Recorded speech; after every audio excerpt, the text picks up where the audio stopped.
Cordial saludo, tutora y compañeras del grupo 23 del curso de microbiología. Mi nombre es Melba, pertenezco al CEAD de Bucaramanga. En estos momentos les hago una breve presentación del caso B, estrongiloidiasis pediátrica, enfermedad desatendida y subestimada.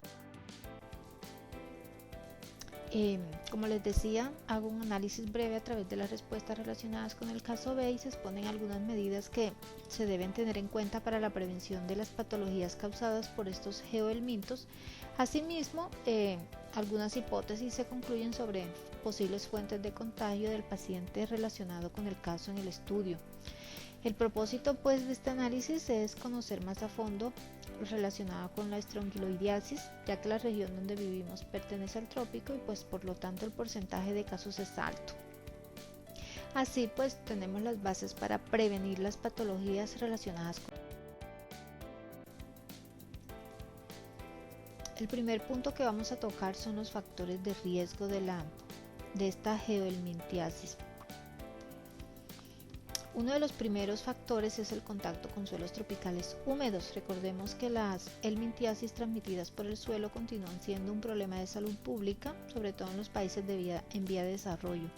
La insalubridad tiene que ver con no lavarse las manos antes de comer, consumir frutas o verduras sin lavar o mal lavadas y mala disposición de las basuras. La falta de agua potable es otro factor. Tomar agua sin hervir, por ejemplo, consumir agua de pozo subterráneo o de río sin haber sido tratadas previamente. El caminar descalzos, sobre todo esto se presenta en los niños, se acostumbran a caminar descalzos y las madres no están pendientes de que usen zapatos o sandalias y cuando se van a dormir muchas veces no les lavan los pies, se acuestan con los pies sucios. La mala disposición de excretas, ¿sí? Un estudio hecho en una población rural colombiana determinó que los niños van al monte cuando se encuentran en la casa y se observó que en la mayoría de las escuelas las instalaciones sanitarias eran inadecuadas, por lo tanto los niños iban al monte. Abro comillas, se estableció que la mitad de las casas tienen tazas sanitarias o similares, pero no de buena calidad. Por tanto, la mayoría de la población dispone de las excretas a campo abierto. El estudio también nos dice que considerando que el área urbana cuenta con adecuados servicios sanitarios, la similitud en número de casos infecciosos con respecto a la rural podría asociarse a la presencia de factores de riesgo y falta de medidas preventivas.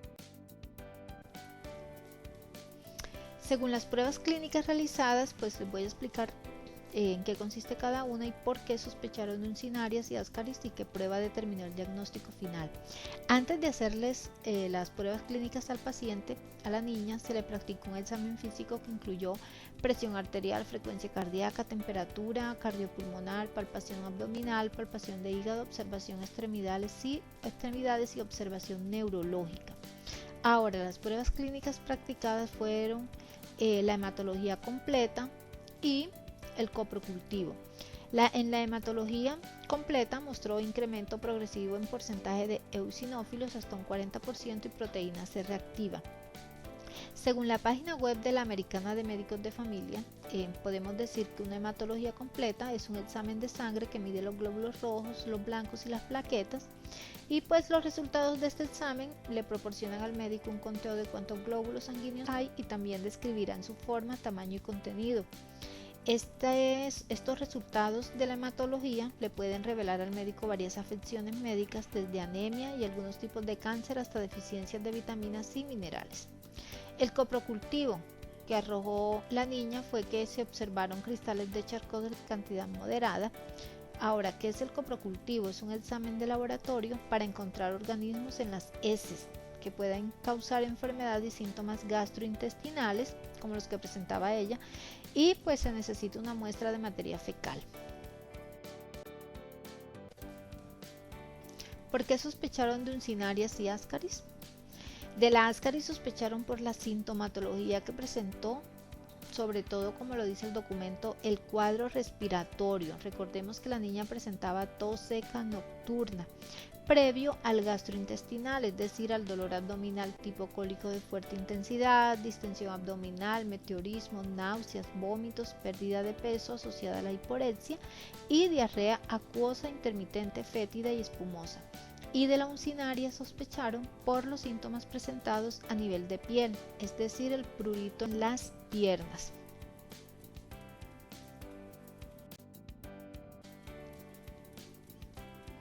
¿Qué prueba determinó el diagnóstico final? Pues la prueba que determinó el diagnóstico final fue el coprocultivo.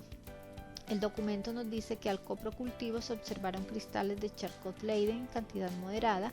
El método de Barmen reportó abundantes larvas rhabditoides de strongyloides, stercoralis, confirmando diagnóstico parasitológico de strongyloidiasis. Una de las hipótesis sobre la posible fuente de contagio del paciente en estudio que saco es que, por ejemplo, la fuente de contagio del paciente puede ser el contacto con el suelo directamente, pues sobre todo en zona tropical, o el agua potable sin tratar y tal vez la insalubridad. Justifico mi respuesta pues apoyándome en el antecedente de que la niña presentó los síntomas después de haber estado en un lugar donde hay playa, en un estado de Venezuela, y según las estadísticas y como lo plantea el documento, abro comillas, en Venezuela se ha registrado hasta un 85% de prevalencia. ¿Qué medidas preventivas podemos tener en cuenta en el servicio de salud, paciente y comunidad? En el servicio de salud, pues practicar los exámenes clínicos pertinentes lo más pronto posible, tratando de que acertar en el que va a arrojar el diagnóstico exacto, así pues no se prolonga el tratamiento a seguir, los síntomas desaparecerán más rápido, evitando complicaciones de salud. Otra medida serían más centros de salud en las zonas apartadas de las cabeceras municipales y brigadas de salud en las poblaciones remotas. Ahora, medidas preventivas en cuanto al paciente sería pues explicarle cada uno de los factores de riesgo y hablarle sobre la necesidad de llevar un estilo de vida más saludable y tener hábitos estrictos de higiene. Explicarle también acerca del buen uso de los medicamentos formulados para su cuadro clínico, junto con la importancia de administrarlos tal cual el médico los receta. Las medidas preventivas para la comunidad sería pues las jornadas de capacitación, sea de manera grupal o casa por casa, donde se les explique a las personas cada uno de los factores de riesgo asociados a estas enfermedades y la manera de evitarlas.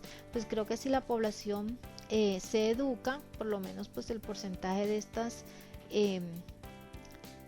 casos clínicos pues se... ¿Cuáles son las alternativas terapéuticas a tener en cuenta? Según el caso, pues las alternativas terapéuticas que tuvieron son tratamiento con ivermectina 8 miligramos vía oral por 2 días. La niña presentó mejoría clínica y paraclínica.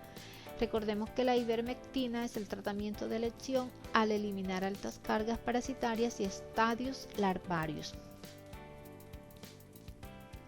También se solicitó al representante que informara a familiares que visitaron el área endémica el elevado riesgo de infección, siendo necesaria su evaluación para despistaje e inicio de tratamiento si lo requerían. Las conclusiones que puedo sacar de este caso son que, pues, recordemos que se presentó en el año 2014, año en el que la crisis venezolana había empezado, por lo tanto los servicios de salud estaban decayendo, pues imagino que las brigadas y campañas de capacitación a las poblaciones rurales ya no se daban, y aunque se pudo determinar el diagnóstico, según los días que dice el documento que pasaron, se tardó mucho y hubiese podido presentarse una complicación mayor. Otra conclusión sería que la niña adquirió la geomintiasis en una zona costera, tierras y clima propicio para la proliferación de estas patologías, ya que casi siempre en este tipo de zonas el agua de uso doméstico no es tan tratada y la mayoría de sus pobladores la consumen cruda. Otra conclusión sería que pues en este tipo de zonas tropicales los insectos como las moscas se reproducen en abundancia, ya que casi siempre son familias que viven en la pobreza y por lo tanto no le hacen el debido proceso a los residuos o basuras. Probablemente pues esta niña comió algún alimento contaminado y pues por ser niña puedo concluir que andaba descalza todo el tiempo exponiéndose directamente a la materia fecal. Estas fueron las referencias bibliográficas consultadas para el análisis de este caso y pues la respuesta de cada una de estas preguntas.